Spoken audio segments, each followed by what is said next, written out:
Amém? Eu acredito que, bem adiantados com o nosso estudo, brevemente nós estaremos finalmente finalizando o estudo de Apocalipse.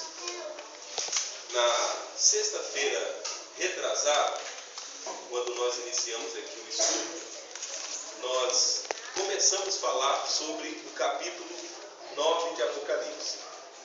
E eu falei com os irmãos que o capítulo 9, ele retrata a história de um período dentro do período da grande tribulação e dentro da segunda parte dos últimos 3 anos e meio da grande tribulação, que na verdade é um período de 5 meses, tá? Em que a morte estará presa. Este período eu costumo dizer que é o pior período da grande tribulação, né? O pior período. Bom, se a grande tribulação em si, como toda, é um período tão terrível que a Bíblia diz que nunca houve igual e nunca mais vai haver. Esse período de 7 anos, depois que a igreja for arrebatada, e um período de 7 anos que está subdividido em 2 partes. A primeira parte, 3 anos e meio, e a segunda parte, mais 3 anos e meio. Lembrando que esses anos são de 360 dias, os meses de 30 dias, segundo o calendário profético. Então, irmãos, esse período de 7 anos, que é um período terrível, conhecido como o período da grande tribulação, e dentro desse período de 7 anos, nós temos um período que é o pior nesse período de 7 anos, que é um período de 5 meses, na grande tribulação, quando a morte estará presa. Nós estudamos, na última sexta-feira que aqui estivemos, nós estudamos sobre um anjo que desce em forma de estrela e tem na sua mão uma chave e a autorização para poder abrir o poço do abismo. E no poço do abismo, eu falei aonde possivelmente seria esse poço do abismo, né? Lá em Lucas capítulo 16, nós temos a parábola do rico e de Lázaro, e nesta parábola nós vemos que o paraíso, conhecido como o seio de Abraão até então, né, ele estava dividido com o Hades, o Seol, o inferno, né, por um grande abismo. E nós então entendemos que exatamente esse abismo será o abismo aonde o anjo que desce em forma de estrela, tá, estará com a chave e com a autorização para poder abrir esse abismo. E com a fumaça que subiu desse abismo, vieram demônios terríveis, em forma de gafanhotos, que vieram para devorar a carne do homem. Bom, essa parte de Apocalipse é tão forte, irmãos, que você precisa de muita fé para acreditar na literalidade dessa passagem. Qualquer pessoa que estiver desprovida de uma fé genuinamente bíblica, essa pessoa vai acreditar que isso é uma parte fictícia, né? É uma parte figurada. É tão terrível e tão assustadora a revelação do capítulo 9, que as pessoas faltam-lhes forças para acreditar que essa parte do Apocalipse é literal. Mas, lamentavelmente, é literal. Tá? É literal. Então, veja bem, no versículo 13 diz assim: E tocou o 6º anjo a trombeta, e ouvi uma voz que vinha das 4 pontas do altar de ouro, que estava diante de Deus.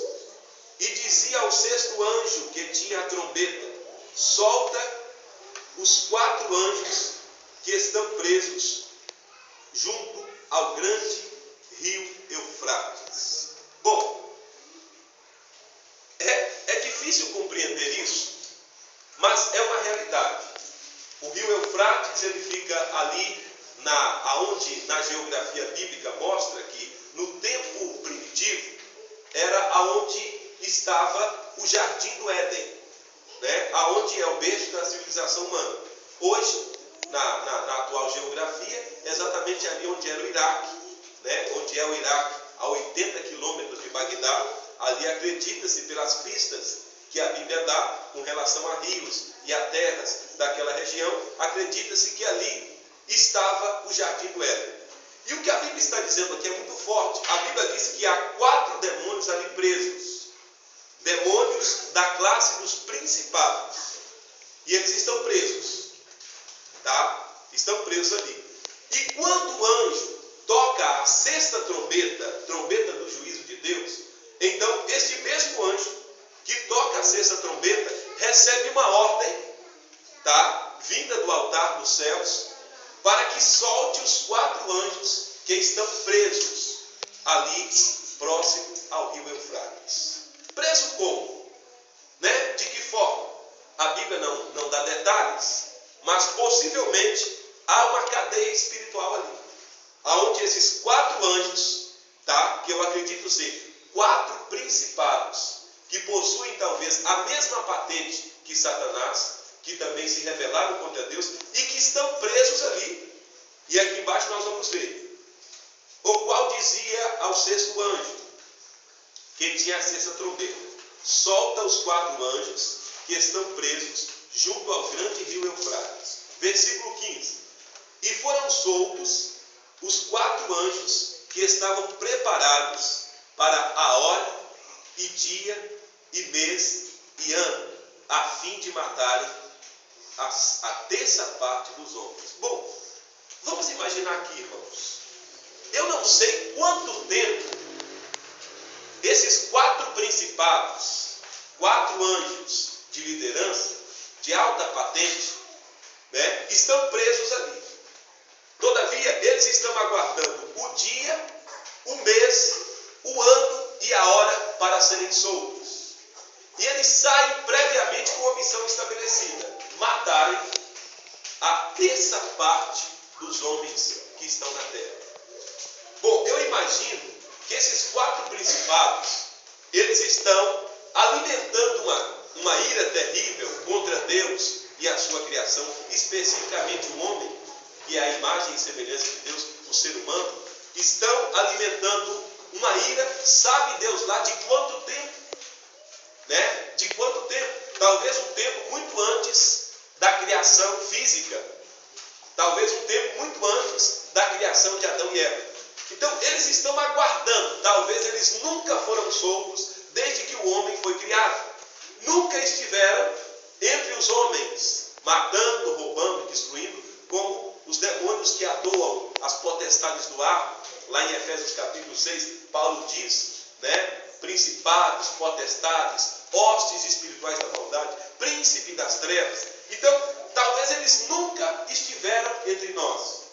E eles aguardam, alimentando um ódio, uma ira, com a missão previamente estabelecida de serem soltos neste dia, nesse mês, nesta hora e neste ano, para matarem a terça parte dos homens que habitam na terra.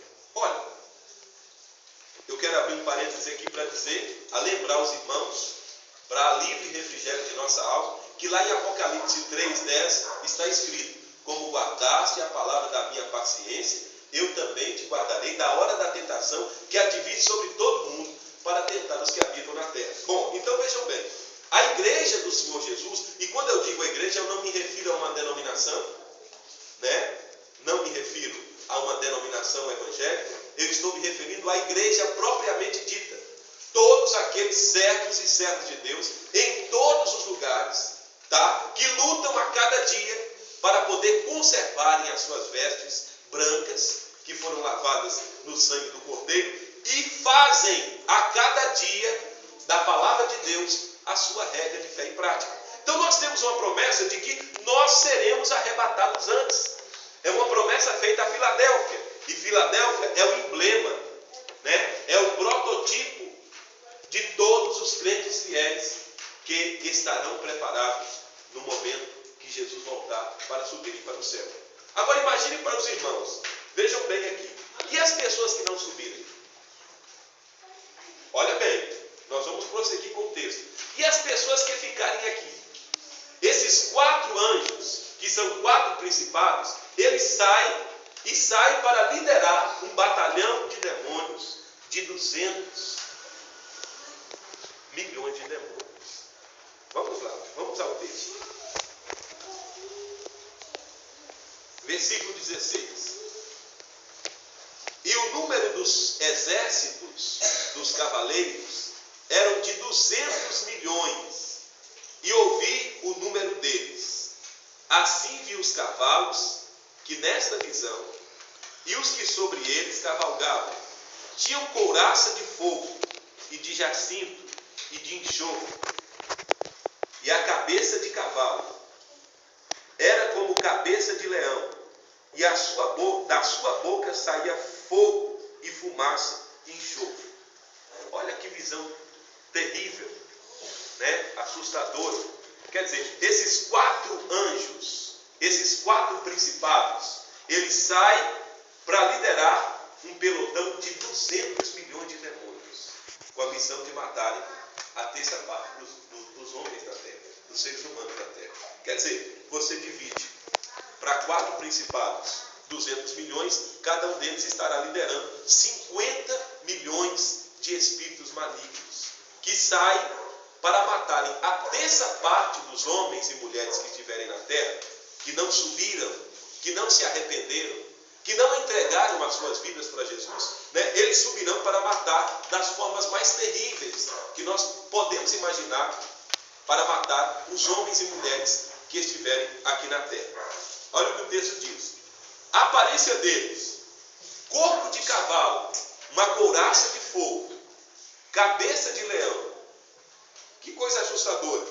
Olha bem, parece até filme de terror, mas no caso da Bíblia aqui é uma verdade literal, né? É uma verdade literal. Então, irmãos, não é que o Senhor Deus, ao revelar o Apocalipse, principalmente a grande tribulação, os seus flângelos, as suas catástrofes, que é o juízo de Deus sobre a terra, lá em João 3 está escrito que Jesus não veio ao mundo para condenar o mundo, certo? Jesus não veio ao mundo para condenar o mundo. Então, por que existe a condenação?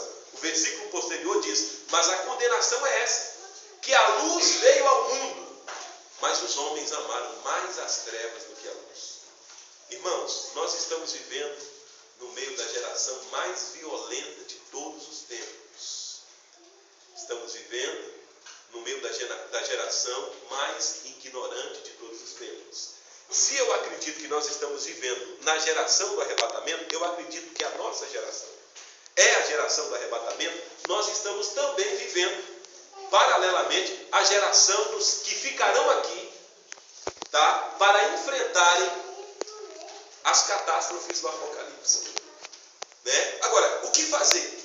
Olha para o mundo que nós estamos vivendo. Um mundo irremediável, né? Um mundo sem conserto.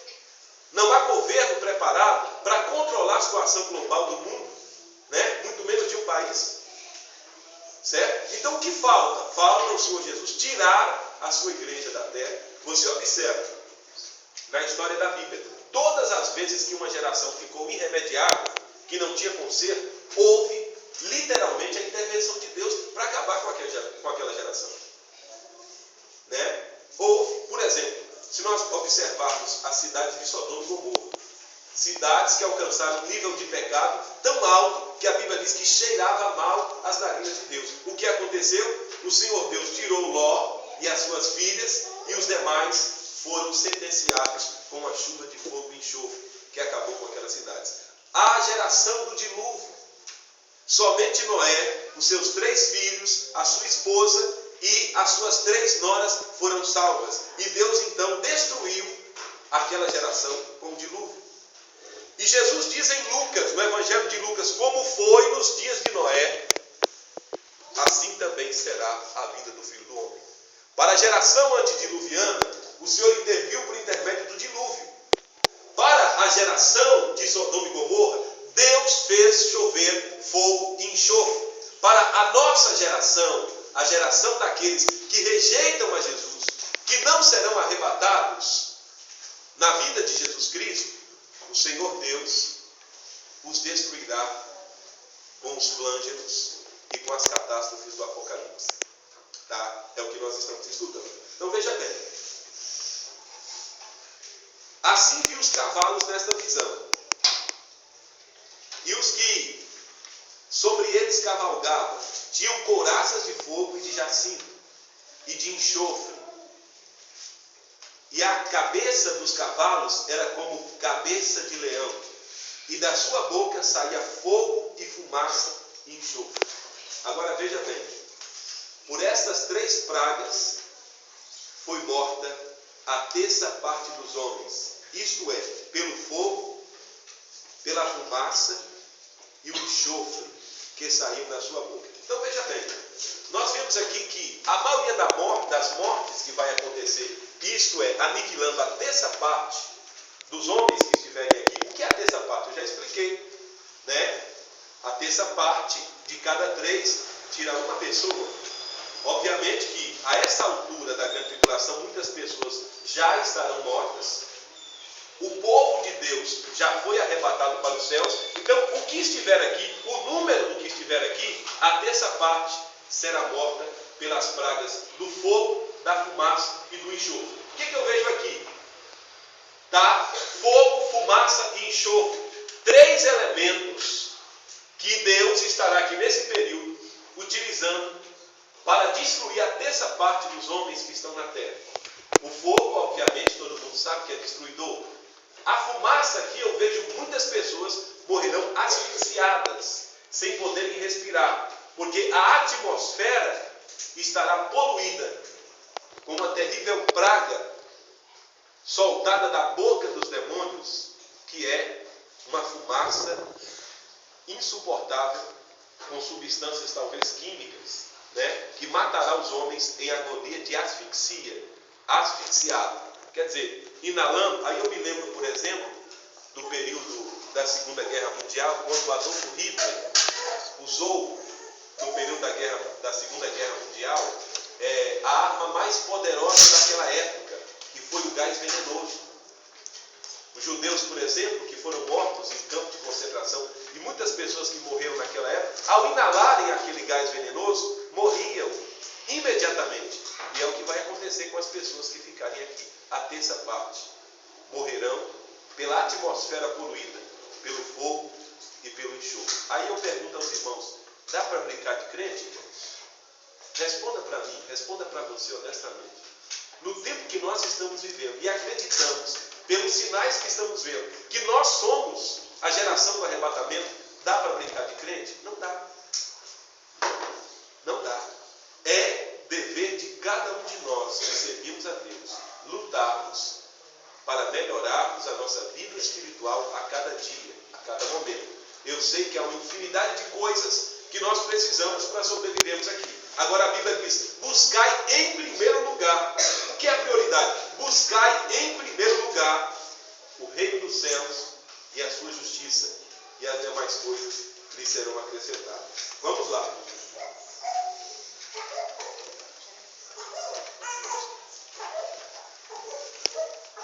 Versículo 18. Por estas 3 pragas foi morta a terça parte dos homens, isto é, pelo fogo, pela fumaça e pelo enxofre. Você sabe que em locais onde se fabrica telhas, né, lajotas, que lá em Minas nós costumamos chamar de cerâmicas, né, onde fabricam esse material, eles usam o enxofre, porque o enxofre conserva o fogo. Né? O enxofre é uma substância que tem a finalidade de conservar o fogo. Né? Não deixar o fogo apagar. Não deixar o fogo apagar. Então veja bem, enxofre, um elemento fundamental para conservar o fogo em si, né? E a fumaça, um gás poluído que é lançado da boca desses 200 milhões de demônios para poder matar a terça parte. Eles estarão autorizados. Olha bem, a gente olha para o mundo que nós estamos vivendo hoje, irmãos, é impossível não ver as obras do mal. Né? Por exemplo, quarta-feira eu cheguei aqui, quando eu cheguei ali na porta, a irmã Nelly estava me dando a triste notícia que um rapaz ali embaixo tinha sido assassinado. Né? E o que é mais lamentável, o rapaz que assassinou é uma pessoa que, acima de qualquer suspeita, eu trabalhei com aquele rapaz. Um rapaz calmo, honesto, trabalhador.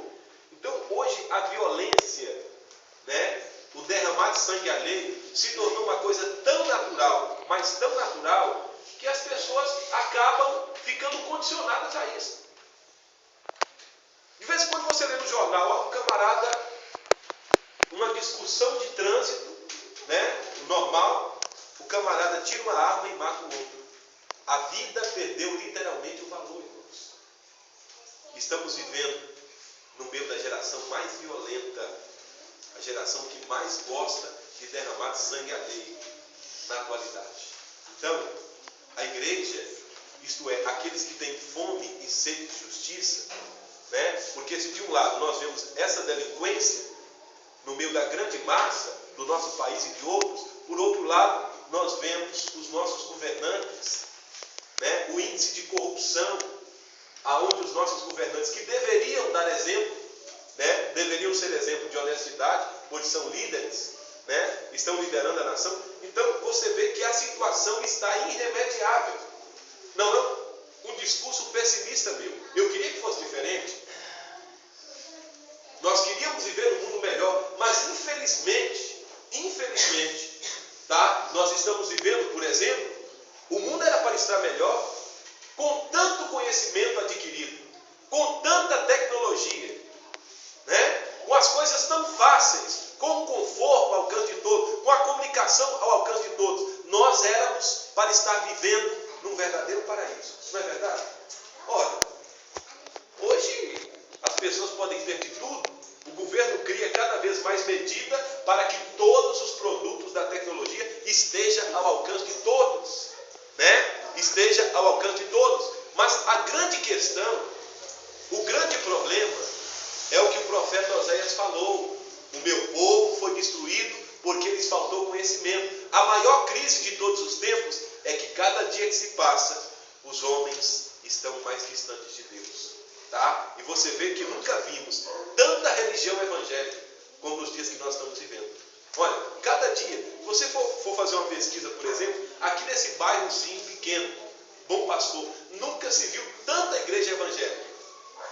É de assustar, né? Tem uma ali, tem outra lá, tem outra ali, tem outra lá. E nós nunca vimos tanta violência, tá? Tanto pecado, tanta criminalidade. Então, isso são sinais visíveis de que Jesus está voltando.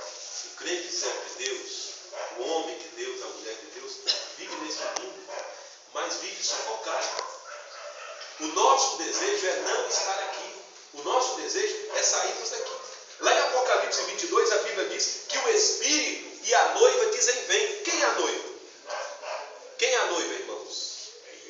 A igreja. A igreja é a noiva. E quem é o Espírito? Quem é o Eliezer que está preparando a noiva? É o Espírito Santo de Deus, que foi nos dado como consolador.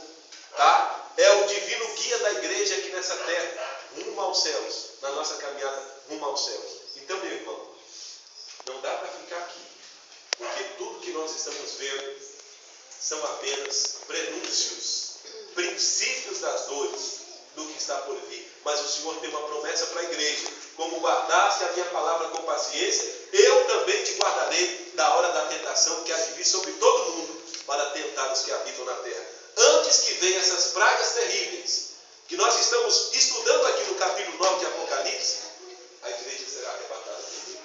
Isso é maravilhoso, sim ou não? Vale a pena servir a Deus, sim ou não? Sim. Amém. Versículo 19. Porque o poder dos cavalos está na sua boca e na sua cauda. Portanto, a sua cauda é semelhante à de serpente, e tem cabeça, e com elas não tem pico. Imagina bem, parece coisa de filme de terror. Imagina você, esses 200 milhões de demônios, liderados sistematicamente por esses 4 principados, que serão soltos, que estão aguardando o dia, a hora, o mês e o ano para serem soltos, alimentando uma ira terrível de Deus e da sua criação, especificamente o ser humano, que é a imagem e semelhança de Deus. Imagine você, um camarada andando por aí, e se encontrar com uma entidade espiritual que tem corpo de cavalo, couraça de fogo, cabeça de leão, cauda de serpente. E o poder dessa entidade espiritual está na boca, pois da sua boca sai fogo, enxofre e fumaça, gás poluído, para matar os homens que estão na terra. Será terrível, né? Precisa-se ter muita fé para acreditar na literalidade desse texto. Louvado seja o nome do Senhor. Versículo 20. E os outros homens, olha bem, e os outros homens que não foram mortos, serão mortos a terça parte. A terça parte é, dos que estiverem aqui vivos ainda, de cada 3 morre um. Mas olha bem aqui o que diz o versículo 20.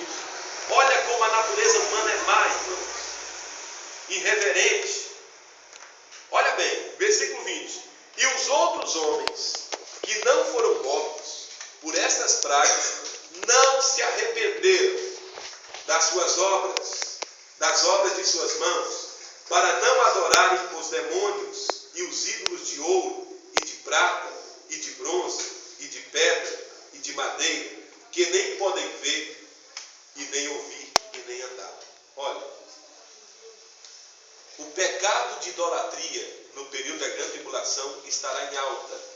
Na verdade, nós teremos aqui um poderoso sistema religioso ecumênico, sincretista, liderado pelo falso profeta, a besta que ergueu da terra, Apocalipse capítulo 13, que tem chifres de cordeiro, aparência de cordeiro, mas fala como dragão. Então, mesmo diante dessas pragas, mesmo convivendo com este verdadeiro filme de terror, essas entidades de 200 milhões de demônios, liderado por 4 principados, que vêm matar a terça parte dos homens que estão na terra, mesmo diante de tudo isso, a geração que estiver aqui não se arrependeram da sua idolatria. Parece inofensivo, né? Se tem algum católico entre nós, a minha intenção não é ofender o seu credo religioso, muito pelo contrário, é abrir os seus olhos para a verdade. Eu também tive uma educação católica no período da minha infância e parte da minha adolescência. Mas, olha bem para vocês verem uma coisa. E quero abrir os olhos dos irmãos, porque idolatria, infelizmente, não é coisa só de católico, não, senhores. Não é coisa só de católico. Eu estava vendo um vídeo na internet hoje, as pessoas, e eu fico até preocupado com isso. Tudo bem, não tem nada a ver, homens que fazem cruzadas, concentrações, homens que no ambiente religioso, né, na esfera religiosa, que são mundialmente conhecidos, mas eu estava vendo, por exemplo, se por um lado nós criticamos a festa, a idolatria, com relação às comemorações que aconteceram nesses últimos dias, por outro lado, nós vemos uma idolatria de forma subliminar evangélica em Ezequias. Né? Você vê que as pessoas que foram ver o apóstolo, nada contra o apóstolo Valdemir, mas você vê um princípio de idolatria. Quer dizer, não é o nome do pastor Jânio que tem que ecoar, não é o nome do apóstolo, do bispo, da igreja católica ou evangélica, é o nome de Jesus. Lá no capítulo 3 de Coríntios, da primeira carta de Paulo aos Coríntios, Paulo diz que nós, olha bem que coisa interessante, eu preguei sobre isso lá no Bar Universal ontem. Paulo, em uma figura de linguagens, em uma comparação, Paulo, ele usa uma grande construção civil para poder ilustrar a nossa atuação no reino de Deus. Então Paulo diz, olha bem aqui, suponhamos que nós somos operários em uma grande construção civil chamada reino de Deus. Agora, cada um de nós estamos edificando, mas o fundamento, a base, o alicerce é Cristo. E Paulo diz que o alicerce ele não pode ser trocado. Não é o nome do pastor, do bispo, do apóstolo, de quem quer que seja, que tem que ser ecoado, que tem que ser adorado. É o nome de Jesus. Jesus é o fundamento da nossa fé. Jesus é o autor e consumador da nossa fé. O apóstolo Pedro diz que não há um outro nome debaixo dos céus pela qual devamos ser salvos, a não ser pelo nome de Jesus.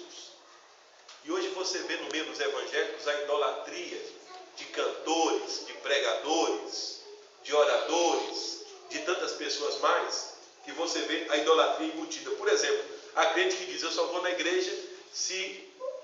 Um exemplo, uma sexta-feira sim, uma sexta-feira não, eu posso falar que eu não estou aqui. Nós estamos dando estudo aqui. Se você vem no culto de ensinamento só no dia do estudo de Apocalipse, isso é idolatria. Você tem que vir aqui porque Jesus está aqui, Ele prometeu que aonde houver 2 ou 3 reunidos em seu nome, Ele estará no meio deles. Você não tem que vir aqui por causa do pastor Jânio, né? Você tem que vir aqui porque Jesus está aqui, prestar um culto a Deus, aprender a palavra de Deus, orar ao Senhor, buscar fortalecimento para a sua vida espiritual em dias tão difíceis e tenebrosos que nós estamos vivendo, irmãos. Esses dias que antecedem o arrebatamento da igreja são os dias mais difíceis para a prática da verdadeira fé, tá? Nós estamos vivendo, infelizmente, em um verdadeiro oceano de tantos falsos profetas, falsos cristos, falsas mensagens, o evangelho verdadeiro misturado com a mentira, tanta coisa mais, que mais do que nunca o crente tem que vigiar. O servo e a serva de Deus tem que vigiar. Porque eu acho que se a nossa maior intenção, se o nosso maior objetivo não é sermos arrebatados para irmos morar com Jesus, nós somos a geração mais idiota de todos os tempos.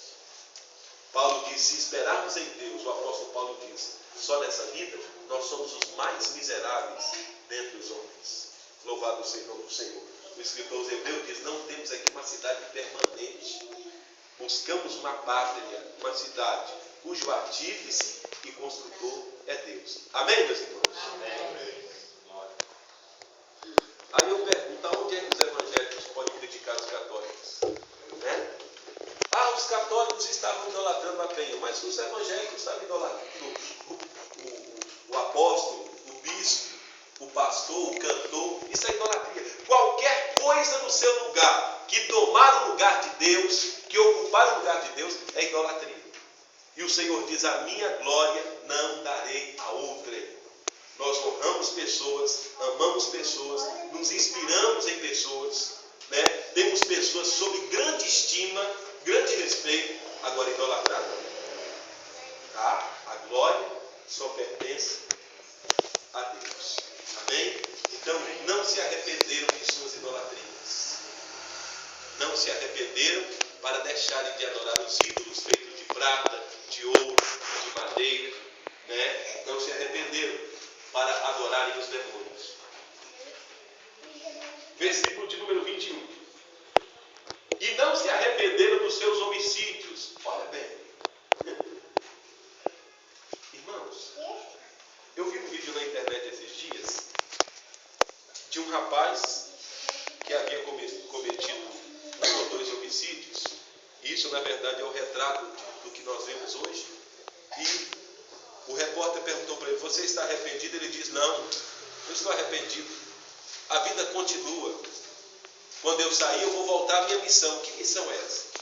Que missão maldita é essa? De tirar a vida das pessoas. Então, esta geração aqui da grande tribulação, que ficará na grande tribulação, é o extrato da geração que nós vivemos antes da grande tribulação. É o resultado. É o extrato. Porém, a igreja será tirada dessa geração. A igreja será raptada. A igreja será tirada no momento. E essa geração ficará aqui para prestar contas com Deus dos seus pecados. E por incrível que pareça, aqui em Apocalipse capítulo 9, versículo 21, está dizendo: e não se arrependeram de seus homicídios, nem das suas feitiçarias. O espiritismo, a feitiçaria, toda sorte de ocultismo estará em alta nessa época. Será a época em que haverá maior engano religioso de todos os tempos. Se na nossa época, com a igreja aqui, com o Espírito Santo aqui, nós já vemos tanto engano, tanta coisa estranha no meio desse universo evangélico que nós vivemos, imagina quando a igreja sair da terra conduzida pelo Espírito Santo, a encontrar o noivo dos ares. Parece brincadeira, mas eu estava lá em casa ontem, Ezequias. Aí o rapaz que mora no andar de cima lá, ele falou assim: pastor, o senhor não tem 2 cadeiras de praia? Eu acho que ele estava tirando chacota com a minha cara. Você tem 2 cadeiras de praia? Aí não. Eu falei: não, senhor, não tenho tempo para sentar na praia em cadeira de praia. Aí ele falou assim: eu preciso, rapaz, porque eu vou lá ver o apóstolo. Tudo bem, que bênção, ele não é crente, né? Aí ele falou assim: porque eu vou lá, porque quem sabe o apóstolo me abençoa e eu ganho na loteria. Eu preciso mudar na minha vida. É brincadeira. Parece brincadeira, mas essa maldita teologia da prosperidade cria essa expectativa nas pessoas.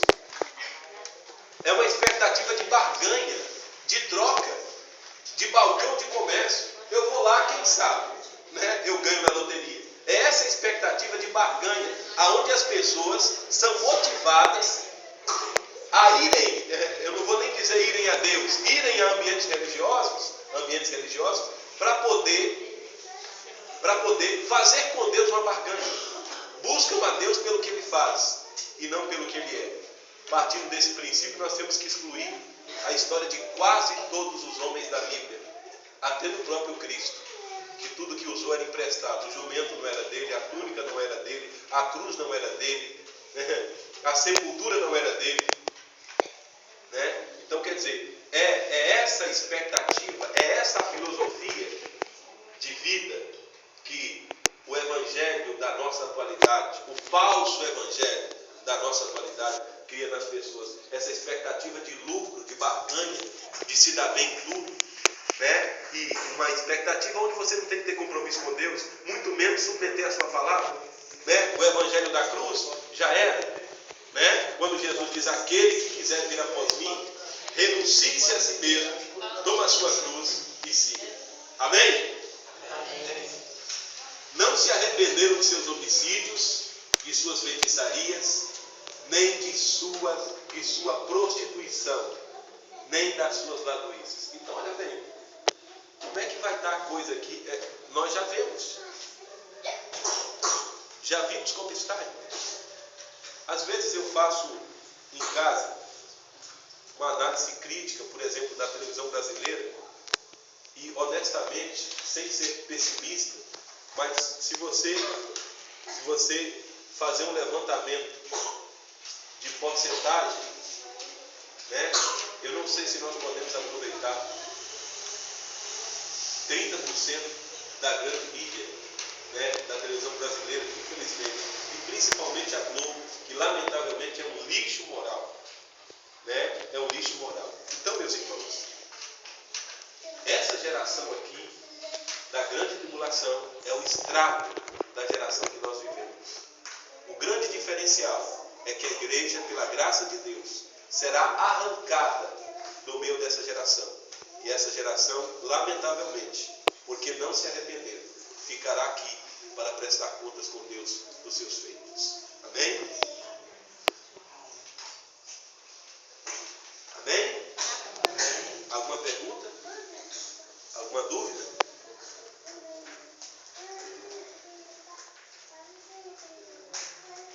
Alguma pergunta? Podem ficar à vontade.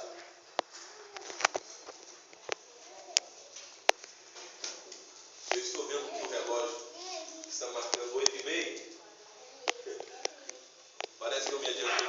Bom, mas eu disse a vocês e quero reafirmar aqui a promessa para a igreja em Apocalipse, capítulo 3, versículo 10.